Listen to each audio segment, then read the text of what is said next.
Proste, Nikolai, Skorbutiki. Ahoy there, scurvy lovers. As you can see and hear, I am currently engaged in another cynical ploy to trick people into watching my long, boring niche videos. And speaking of which, this is part 7 of my update video series showing the progress I've made so far on my Secret of Monkey Island Latin fan translation project. So we'll see how this goes.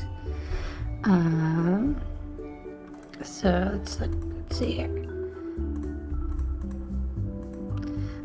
Okay, so we just got through all the memos that you find on Monkey Island, and now I think this is dialogue you get when you're talking to the monkey, which is Jungle. That doesn't give us any context, but I believe this is what you say when you're talking to the monkey. Or I guess it could be when you're talking to the captain's corpse. But no, I'm pretty sure this is the monkey. Definitely the dialogue down below is about the monkey. It's kind of a staple in LucasArts games, being able to speak to various like inanimate or dead characters, like Bernard being able to speak to the mummy of, oh gosh, I'm trying to remember Day of the Tentacle characters' names, right? They all, Ned and Ted and whatever the mummy's name was, right? Like Bernard can speak to it, and I think there's another inanimate object in the game that Hoagie can speak to, but I don't remember. Anyway, yeah, so you can speak to the monkey and possibly the corpse, but I believe this is the dialogue for talking to the monkey. Anyway, so yes, so English here on the bottom. Hi. Latin salve. I think I'm going nuts. Alienare mente me puto. So I think myself to be separated from my mind, or I think myself to have been left by my mind, to have been alienated by my mind. So this is a idiomatic expression to describe losing your mind. In the active, it's often used in mythological context, like if the gods drive someone crazy. You can use alieno in the active, and then I think it becomes mente in the accusative. So like, or no, maybe the person who's driven crazy is the accusative. I can't remember. But anyway, yeah, similar construction in mythological context when the gods drive people crazy too. But in the passive here, it's you're losing your mind. I've got to hurry up and rescue the governor and get off this island. Mihi festinanduns gubernatricum servarvet dendacab insula discedere. So I must hurry up to save the governor and then leave from this island.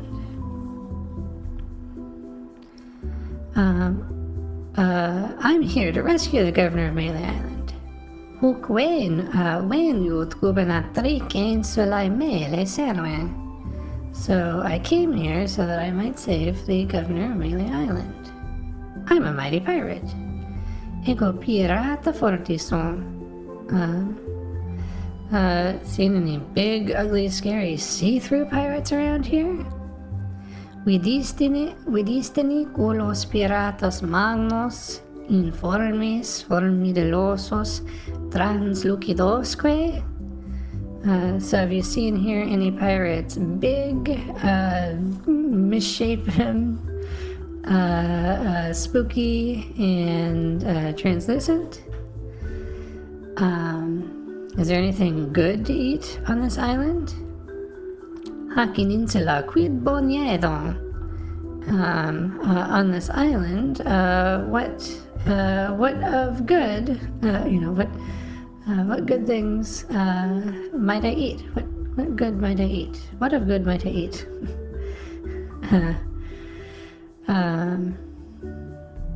Take me to your leader. Duk mia dukanto. So lead me to your leader. And then this must be the monkey, right? Because Guybrush is always talking about, because the monkey follows you around, and then Guybrush is always talking about how hot it is on the screen of the dam. So this must be Guybrush asking the monkey if it's always this hot around there. Is it always this hot around here? Simperne tantos hicest calor quantos odiernos. So is it always so great here, the heat, or is the heat here always as great as it is as today's heat?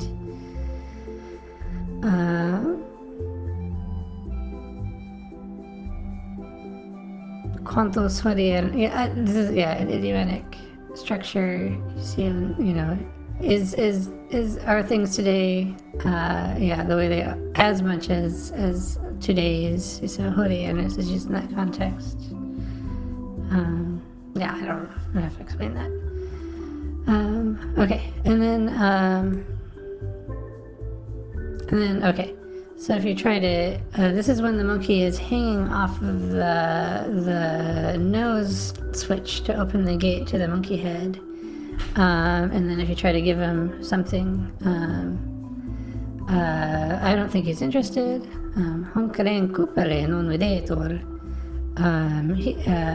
He doesn't seem to want this thing. And then not until he comes down. So I'm not sure, this is probably a general, like you try to interact with him. So I'm not going to do it until he comes down. Non priescum descenderit. So not before he has descended. And then this is when I guess you first meet him and you're getting the hints that he's hungry and you need to feed him bananas. So he looks very hungry. Esurire maxime videtur. So he seems to hunger greatly, and then he still looks kind of hungry. Etion videtur esurire paululon.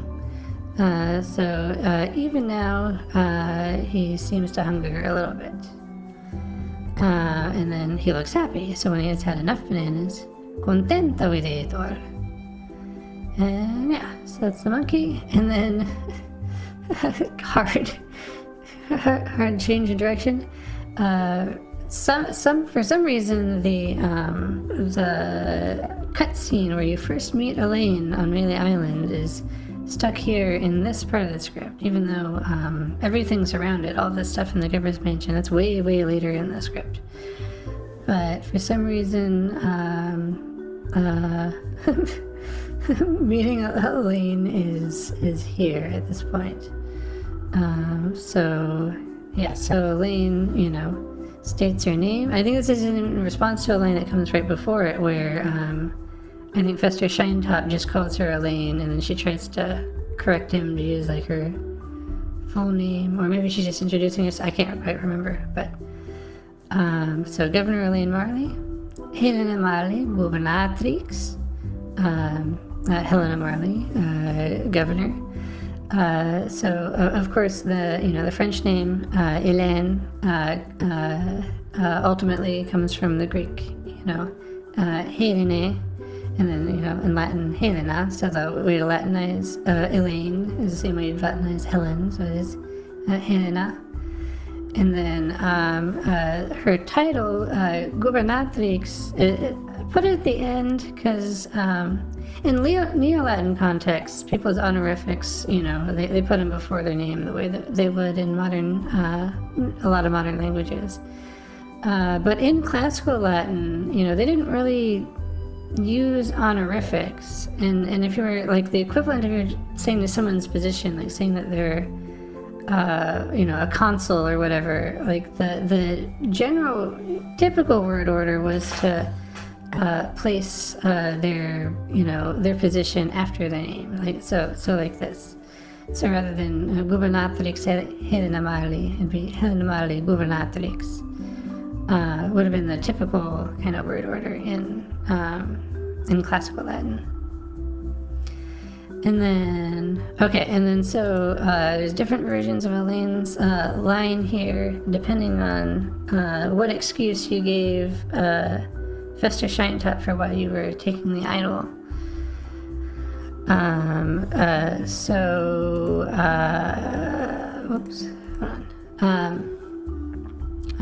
So I gave you the idol, eh? Itene vero? Benedix tidolum de dice? Truly so. You say that I gave to you the idol? And then, so you were just gonna borrow it, eh? Itene vero? We no come modo mutuari. Truly so. You want just to borrow this from me? And then, so my idol belongs in a museum, eh? Itene vero? In museone deve essere me vidolo? Truly so.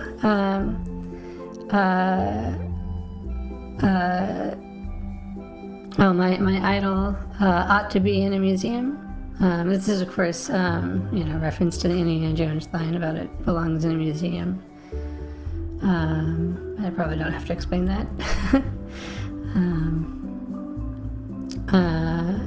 And of course, in classical times, a museum it wasn't like we think of a museum today. It was a temple to the muses, and then by extension, it became like the name for certain like famous libraries and academies,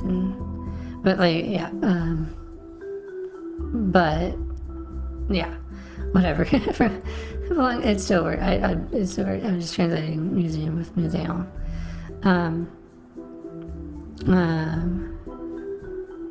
Let's see. So the pirate leaders made you do it, eh? Itene vero? Juserunt nete, mevidol furari, alki piratai. So, truly so. The pirate leaders ordered you to steal my idol, and then taking my idol out for a little breather, were you? Itene vero? Una dire modo deambulato sub divo qui dolo meo. Is it truly so? You want to go out to walk about, to stroll about, merely to stroll about under the sky, under the heavens with my idol. So I think I found this expression to like go out for a walk. I forget where, but yeah, to go out to walk about under the sky. Divos or divo, I can't remember if it's masculine or neuter, but kind of very poetic term to use instead of kailon to refer to the sky. But I found it in this particular expression for wandering about. And I think it was prose. I don't think it was used in poetry. I think this was a prose use, but even though it's kind of a poetic word. But yeah, you want to take my idol out to stroll under the heavens. And then, of course, Guybrush then stammers in response. He doesn't know what to say. Gee, well, gosh, in Latin. So egone, So I didn't translate these super literally because there's only so many onomatopoeic sounds, or so many interjections that are attested from classical Latin to choose from. There's a lot of overlap in meaning. So egone, me, rewera, actually. So for it's like he's trying to explain. So maybe rewera, actually, and then gosh, pol. So like short for like bipolix. So oh gosh, oh god, and then relax, Mr. Threepwood, and then so I don't know why I got so carried away with translating this line, but Saetas erigis penigile sed nullas causa cordimias. So literally, you're standing up bristles, brush. So I decided to do a pun here with his name, and of course, so I guess this started out with in classical times, you wouldn't. So Threepwood. Threepwood, since I'm calling him Gaius Painikiros Threepwood, Threepwood becomes his cognomen, but the typical way you normally just address like a Roman man, you'd use just his nomen, you'd use just his clan name to refer to him, and so that's Painikiros in Guybrush's case. So she's addressing him as Brush, and then I guess this pun came to mind. So the Saetas erigio, to stand up bristles, it means to bristle at something, to, like your hair is standing on end. Out of shock or fear, similar to the English expression, and of course, and then saetas, like animal, coarse animal hair was also used to make brushes in ancient times. So this would also be the word for the bristles of the actual brush. So you're bristling, brush, but there is no cause why you should be afraid. So. I got it from relax, Mr. Threepwood, so I kind of went overboard, but I don't know, I guess I couldn't resist trying to throw in the pun. So you're a bristling brush, but there's no cause why you should fear. I think in general I went a little crazy with translating Elaine's lines. I almost made her, I don't know, made her. I think in the original scene they're supposed to be, Guybrush is intimidated by her, and maybe by making her kind of was, pushing her more towards the extreme of like a witty femme fatale. Maybe then the player feels that intimidation. I don't know. I'm just rationalizing my choices after the fact. I don't know why I translated things the way I did. Anyway. And then, I know why you're here. Skio quidom quabrem veneris. So I know indeed for what reason you have come. Believe me, you're not the first who's tried. Et mihi crede, tu non es primus quiconatos. I don't do this very often, contracting the S, the second person, with the us masculine endings to participles and stuff, but I do it every once in a while. And believe me, you're not the first person who has tried.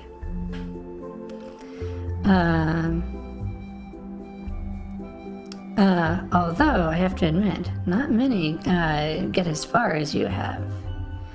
Concedo tamen ut pauci tantos progressos fecerent quantos tuium feceris. I concede, nevertheless, that few have made as much progress as you have now made.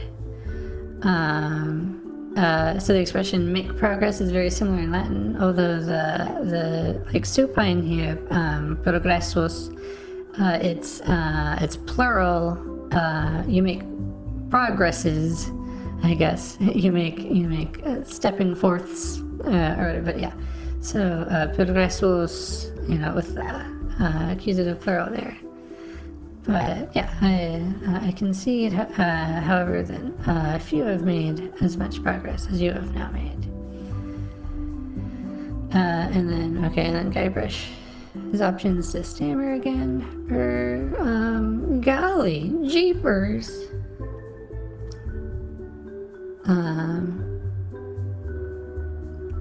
So here I have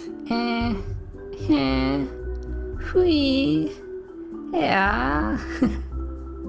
So, I don't know if all of those interjections are necessarily used to express these exact emotions, but, like I said, he has a short inventory of interjections in Latin to use.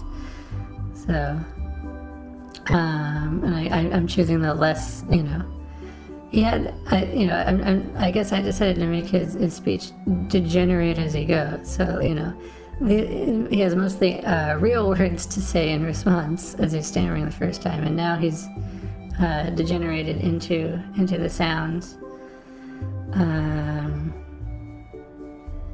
And then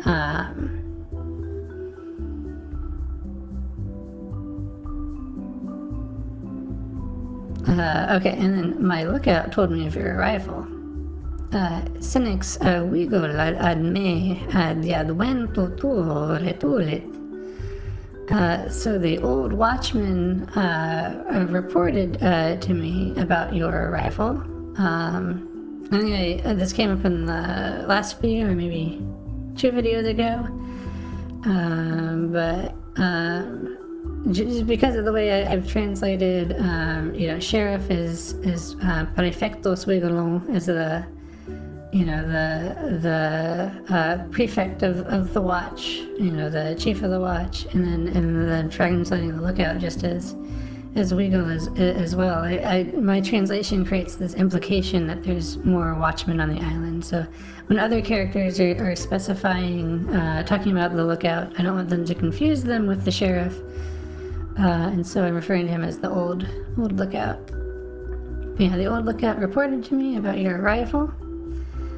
I've wanted to meet you ever since I heard your fascinating name. Et in tui notitium venere volvi prima tuum mirabile nomen audiisse. And I have wanted to come into your acquaintance, come into your knowledge, right? Idiomatic expression. I wanted to get to know you, or I've wanted to come, into acquaintance of you, come into knowledge of you. Since I had first heard your marvelous name. Since first I had heard your marvelous name. Tell me, Guybrush, why do you want to be a pirate?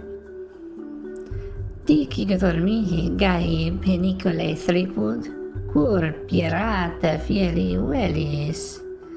So, say therefore to me, Gaius Penicillus Thripud, why you would wish to become a pirate.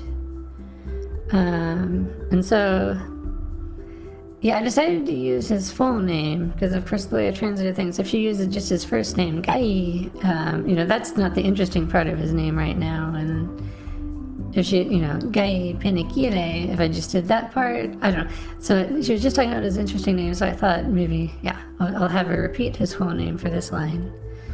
And then, you don't look like one. Why do you want to become a pirate? You don't look like one. Non specium piratae non habes, for you do not have the look of a pirate. Your face is too sweet. Te viste in vultus nimis moris.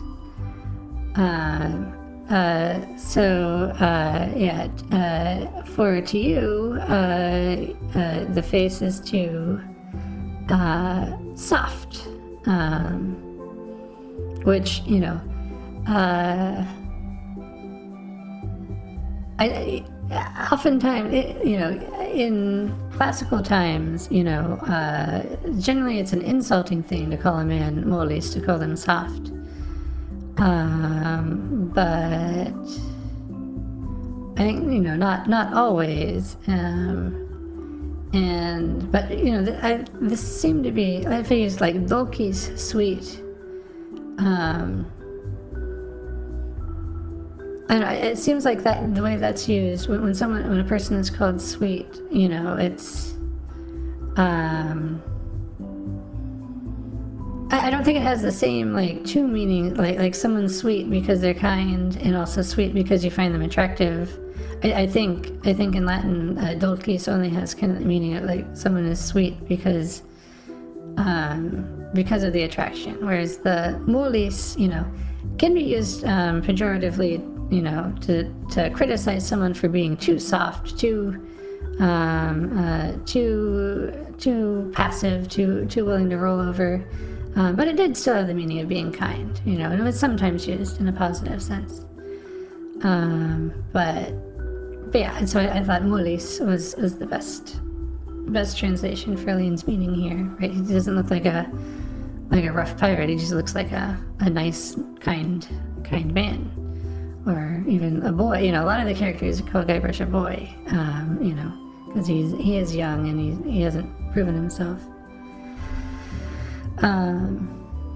Okay, and then here in the game, of course, Guybrush completely degenerates into nonsense sounds, which I don't think I changed anything about.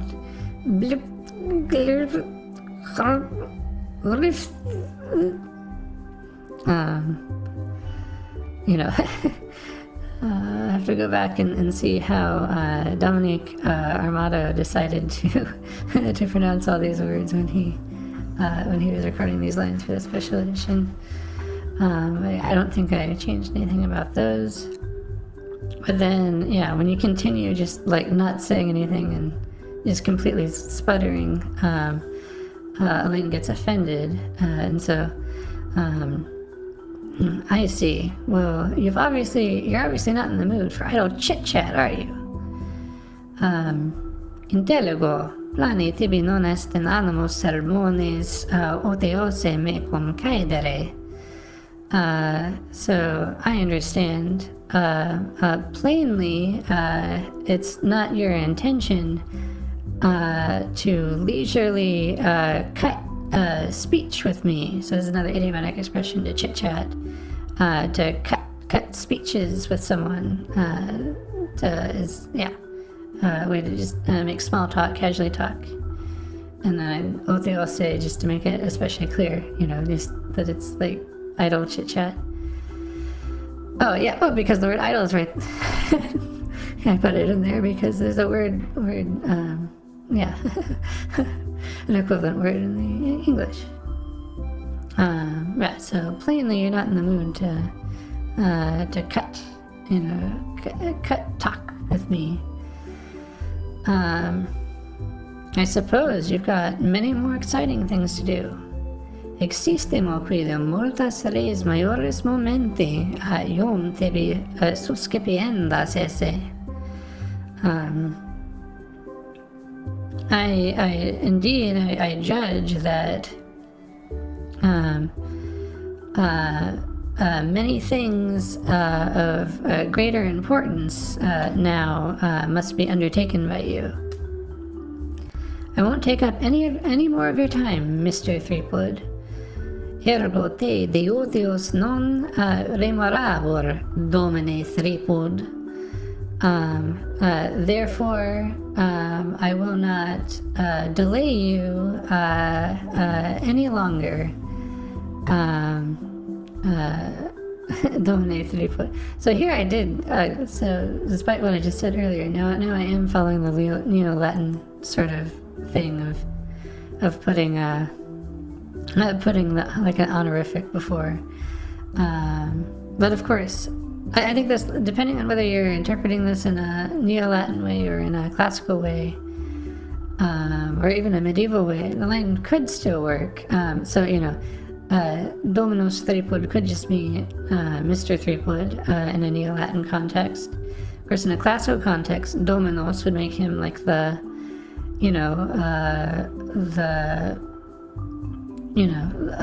wealthy, owner of an estate or something, right? The lord, in a medieval context is a lord. Or this in medieval context is also used for sir to describe knights or whatever. But either way, whether it's like she's, in a Neo-Latin context, she's being formal and she's calling him Mr. Threepwood, to show, her feelings about him are kind of cooling off. Or if she's like really like passive aggressively like calling him Lord Threepwood, like, oh, Mr. Fancy Pants, it's too busy to spend any more time with me. I think it works either way. And then Elaine storms off, and then Guybrush continues shouting, nonsense words after her. Oh, it looks like I slightly Latinized the spelling just by swapping out K's for C's and W's for V's. But minkly. And then sigh, gametos. I really wish I knew how to talk to women. Utenon cum olearibus loqui sciere. Would that I knew how to talk with women. And then then the next section we get into the cannibal village. Let's see. Well, this has been short, but maybe I'll stop this here because I don't know how well the crazy thing I'm doing right now, what you see in here in this video, I don't know how well this is gonna go over, so maybe I'll stop this video here before I go any further. Thank you for watching. Walete.